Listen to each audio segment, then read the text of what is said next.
വെള്ളിയാഴ്ച രാവിലെ താൻ ആദാമിനെ പർദീസായിൽ രാജാവാക്കി. വെള്ളിയാഴ്ച രാവിലെ യേശുവിനെ കൊല്ലണമെന്നുള്ള ഉത്തരവ് പുറപ്പെട്ടു. വെള്ളിയാഴ്ച രാവിലെ ആദാം സൃഷ്ടിക്കപ്പെട്ടു. വെള്ളിയാഴ്ച രാവിലെ അവനെ സൃഷ്ടിച്ചവൻ അവന് വേണ്ടി അവന്റെ മക്കളിൽ നിന്ന് ശിക്ഷയേറ്റു. വെള്ളിയാഴ്ച രാവിലെ ആദാം അവന്റെ നാഥനിൽ നിന്ന് നഷ്ടപ്പെട്ടു.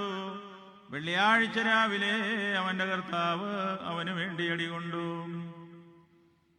തന്റെ വചനത്താൽ പർവ്വതങ്ങളെ തൂക്കി നോക്കുകയും സമുദ്രങ്ങളെ മണൽ കൊണ്ട് തടയുകയും ചെയ്തവൻ ഇന്ന് ന്യായസ്ഥലത്ത് ബന്ധനത്തിലാക്കപ്പെട്ടു.